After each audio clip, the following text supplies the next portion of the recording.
Olá pessoal, tudo bem? Nesta aula eu mostrarei como fazer uma análise de capacidade de processo empregando simulação Monte Carlo. O que é importante? Para ter simulação tem que ter um y em função de x. Ou seja, nós temos que ter uma função matemática para poder iniciar a simulação. E as variáveis x ou variáveis regressoras que vão compor essa função, os coeficientes dessa função, podem ser variáveis aleatórias ou não, depende muito do problema.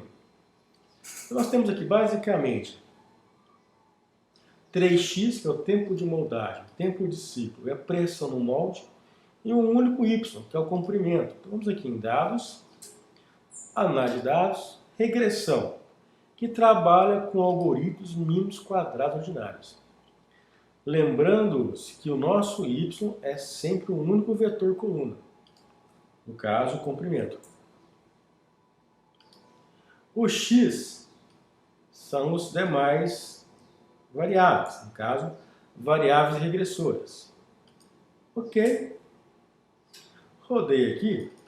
O que é importante você examinar? Primeira coisa, olhar para o R quadrado ajustado, que mostra o ajuste do modelo. Se for maior do que 70, maior ou igual a 70%, o modelo tem um bom ajuste. Nesse caso, essa função empírica representada por esses coeficientes representa quase 99,7% de toda a variação do nosso processo. Então, pegaremos esses coeficientes aqui, dá um Ctrl C, e vou colocá-los aqui. Erro padrão, outra coisa importante, pessoal, como eu falei, é o valor P. Esse valor P é o teste de hipótese, teste T, que está associado a cada beta, que são os coeficientes, conforme conversado em aula. Quem é o H0? H0, o coeficiente não é significativo ao nível de significância de 5%. Portanto, sempre que o p-valor for menor do que 5%, nós rejeitamos H0, ou seja, o coeficiente é significativo, é isso que nós queremos. Neste caso, todos os coeficientes e os p-values associados a eles foram menores do que 5%. Portanto, essa função empírica, que é linear, ela pode ser utilizada. Ok? Então vamos começar a desenvolver a nossa simulação. Tempo de moldagem é um x, tempo de ciclo e a pressão no molde.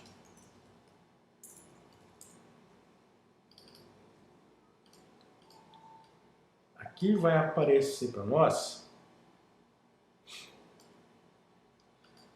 as variáveis aleatórias associadas a essas informações. Tudo bem? Bom, o que falta agora? Vamos calcular a média,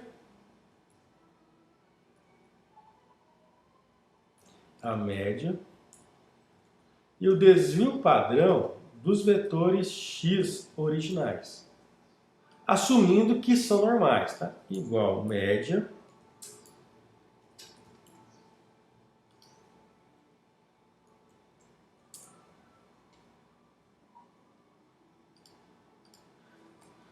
depois igual desvio par de A, desvio padrão da amostra, para cada um.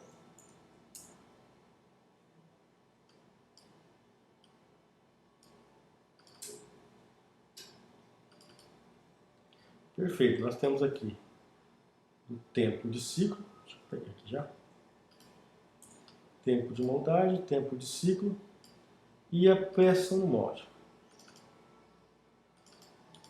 Esses são o desvio padrão e a média associada a cada x. Isso vai ser importante porque daqui a pouco nós vamos trabalhar com essas informações, tá? Média e desvio. Bom, como que nós faremos essa questão aleatória para essas três variáveis x. O seguinte comando, o comando inverso da distribuição normal. Igual inv.norm.n, a probabilidade, nós não sabemos, é a função aleatória. Pegaremos a média e o desvio padrão de cada um deles, tá? inv.norm, aleatório, que é a nossa probabilidade, a média e o desvio padrão, tempo de ciclo. Por fim, inv.norm, aleatório, a média e o desvio padrão da pressão no molde. Ok, turma? Pronto, já colocamos as três variáveis regressoras como variáveis aleatórias. Os coeficientes dessas variáveis não podem ser preditos, previstos com exatidão. Bom, e agora vamos modelar a função. Vai ser igual a constante mais somar produto dos demais coeficientes vezes as variáveis aleatórias. Deixa aqui ter um pouquinho maior.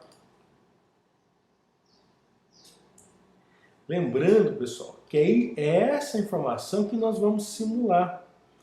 O exercício é claro, ele fala o seguinte, ó, o limite inferior é 3,1 centímetros, o superior é 4 centímetros e 3,7 é o alvo do processo. Então essas informações já foram dadas para vocês pensarem nela.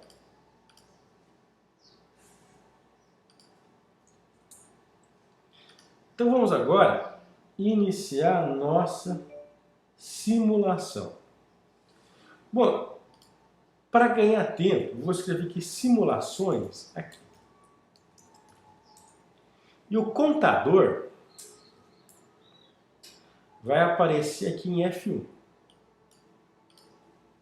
Então agora faremos o nosso VBA. Inserir, desenvolvedor, inserir o botão de comando aqui, ó, do controle Active X. Então atenção para o comando VBA, pessoal, que é bem simplesinho, só para fazer essa simulação. For n igual 1 to 50.000 simulações, range. O F1 será o nosso contador, que vai ser igual a n. Range também o quê? Eu quero que apareça na coluna E, a partir da segunda linha, n mais 1, as simulações que estão na nossa célula G11. Depois, next n.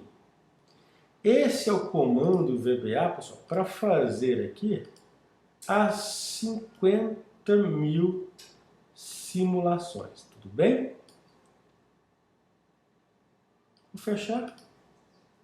Clicando aqui, vocês já podem, ou no F5 ou por aqui, as 50.000 simulações serão feitas. Por aqui no contador, nós vamos acompanhar a quantidade de simulações que estão sendo feitas. Chegou em 50.000 simulações, o que acontece? Vai parar a nossa amostra. Nesse caso, nós teremos uma amostra aqui de tamanho 50.000. Está quase terminando as simulações, tá? E daqui a pouco faremos o cálculo de CP e CPK e tomar as devidas decisões. Terminou? Agora, farei aqui embaixo, tá? Aproveitar isso aqui. Vou colar o CP, o CPK inferior, o CPK superior e o CPK normal, que é o mínimo dos dois, tá? Conforme comentado em aula.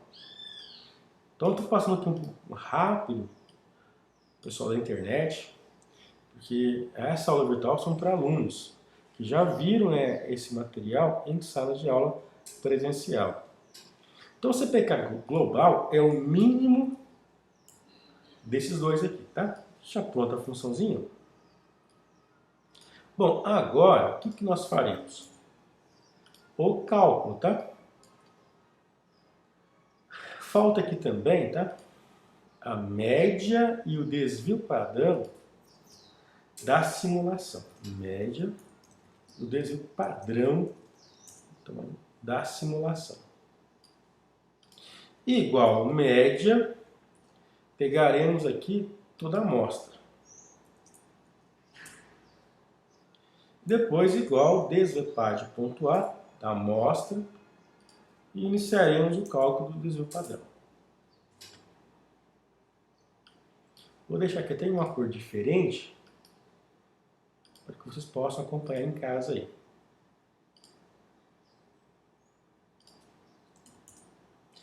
Então aqui nós temos a média e o desvio padrão, que vão ser úteis para calcular o CP.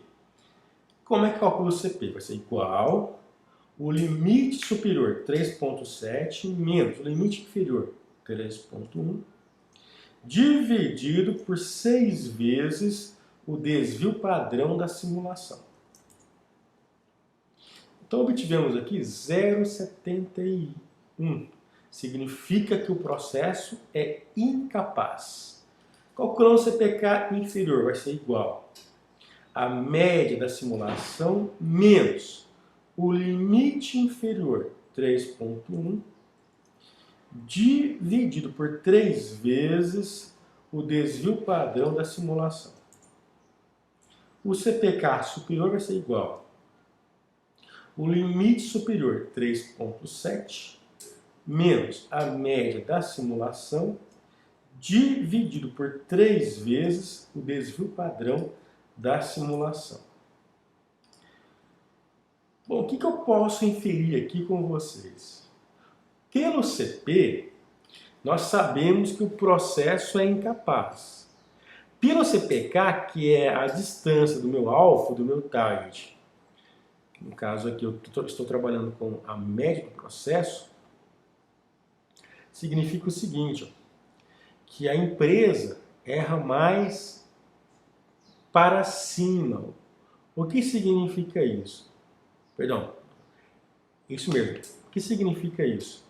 Que a empresa produz com maior frequência peças acima do limite superior de especificação. Significa isso, tá? Então, ela erra para esse lado. Uma vez que o CPK é inferior, é acima de 1,3. Então, dá para calcular em termos de probabilidade. Então, a probabilidade do CPK ser maior do que a probabilidade de ter um Y maior do que 3,7 vai ser igual. Olha só a função. Igual dist.norm.n, 3,7 é o x, tá? Como eu quero maior, é o menos, tá? A média é a média da simulação, o desvio padrão é da simulação e 1 que eu quero a área acumulada.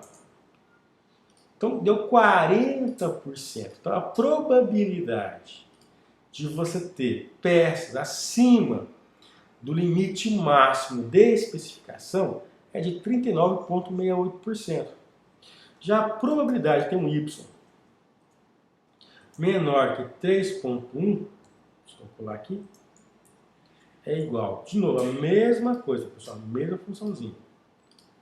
Igual dist.norm.n, 3,1, a média da simulação, o desvio padrão da simulação 1, que eu quero a área acumulada.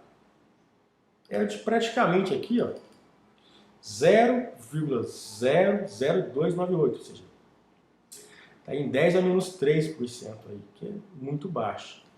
Para saber o nosso DPMO, defeitos por milhões de oportunidade, como é que nós calculamos isso? Vamos lembrar.